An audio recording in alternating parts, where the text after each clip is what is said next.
Ações do Banco do Brasil na máxima. O que você deve fazer? É o que a gente vai falar nesse vídeo, mas antes de começar, já te faço aquele convite. Se você gosta de investimentos, já se inscreve aqui no canal. Bom, o que aconteceu nas últimas semanas, né? Ontem ou anteontem, as ações do Brasil bateram a marca aí de R$50, ajustado a dividendos, é a maior cotação da história do Banco do Brasil, né?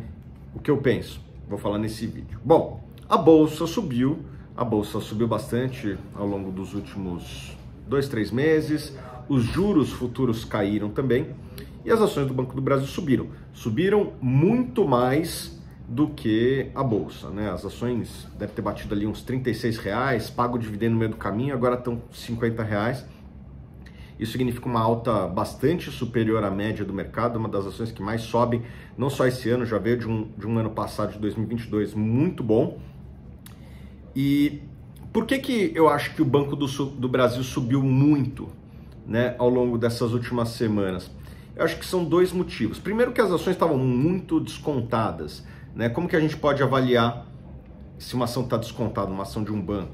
Você pega os múltiplos, e eu aqui falaria de 2 ou 3, né? O preço sobre valor patrimonial, a relação preço-lucro e o dividend yield.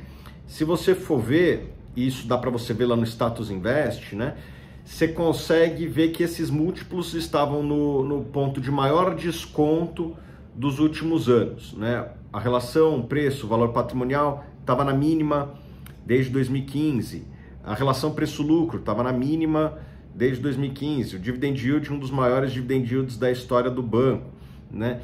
Tudo isso conspirava para a gente falar que as ações estavam muito descontadas em relação à média histórica, né, do banco. A relação de preço-valor patrimonial do banco, média histórica é mais ou menos uma vez, a relação preço-lucro é mais ou menos 7 vezes. Esse múltiplo estava quase que a metade do que era essa média histórica. Então, as ações estavam muito estressadas. Por que isso estava ocorrendo? Simples, né? Uma preocupação exagerada de que a mudança de governo poderia impactar na governança e, consequentemente, nos resultados do Banco do Brasil e da Petrobras. Mas não estamos falando aqui de Petrobras, estamos falando de Banco do Brasil. E eu acho que essas preocupações elas foram sendo dissipadas ao longo dos últimos meses. De fato, o governo, na primeira semana, estava botando algumas posturas bastante radicais em várias frentes, mas eu acho que isso aí ficou um pouco para trás.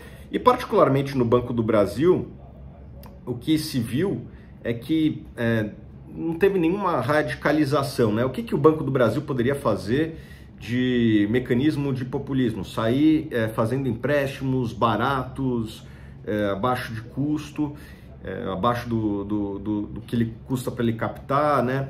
Inclusive já fez utilização disso no passado, emprestar para empresas amigas de governantes, já fez isso no passado também, mas não estamos vendo isso hoje. Pelo contrário, teve até uma determinação, se não me engano, de um Ministério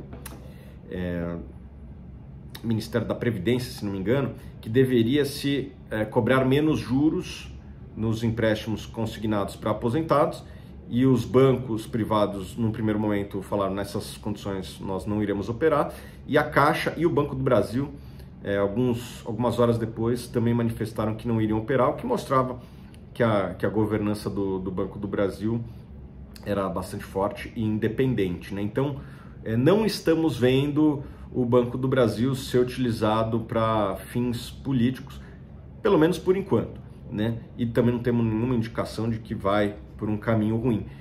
Isso fez com que os investidores se perguntassem: será que as ações não estão precificando um risco muito maior do que de fato está acontecendo? E acho que esse questionamento fez algumas pessoas responderem que sim, existe uma pressão exacerbada nessas ações e estão comprando a múltiplos cada vez maiores, né? Bom, o que nós víamos lá atrás no Banco do Brasil? Uma empresa boa, extremamente barata. Barata, já falei aqui os múltiplos que estavam muito abaixo da média histórica. E uma empresa boa por quê? Pô, é um banco que estava entregando uma rentabilidade sobre patrimônio, que é um indicador de eficiência bancária, compatível com as melhores instituições do mundo, né? Superou o Bradesco, algo que quando eu comecei a investir era inimaginável. Superou no último trimestre, acho que no último trimestre do ano passado, o Banco Itaú. Bom, passou o trator em bancos de fora, né? Um ROI ali acima de 20% para uma instituição bancária é um ROI extremamente elevado, né? ROI, Return on Equity, em português, retorno sobre patrimônio líquido. É o retorno frente ao que os acionistas aportaram no banco ao longo do tempo, tanto no IPO, em follow-ons, né? Como o dinheiro que foi retido de lucros da atividade bancária, no caso do Banco do Brasil, ao longo dos séculos. E uma rentabilidade de 20% sobre o capital dos acionistas é uma rentabilidade extremamente elevada. E isso tem, pelo menos por enquanto, mostrado que vai continuar elevado no caso do Banco do Brasil, afinal não estão sendo feitas nenhuma grande mudança. Então era isso que a gente via lá atrás, uma empresa extremamente eficiente, uma empresa extremamente lucrativa, mas com um preço sendo negociado muito abaixo da média histórica. Bom, as ações subiram, né? Quem seguiu aqui as nossas recomendações se deu bem, mas a pergunta é, o que fazer agora, né, que as ações subiram? Bom, eu acho que a gente tem que começar da onde a gente fez a análise anterior, né? Os múltiplos continuam baratos? A resposta, sim, porém muito menos baratos do que estavam há 2, 3 meses atrás, né? A relação preço-valor patrimonial estava 0,6, agora já está 0,8. A média histórica é mais ou menos uma vez. A relação preço-lucro estava 3, agora está 4 e pouco. Né? A média histórica ali 6,5, quase 7. Então, ainda estamos abaixo da média histórica.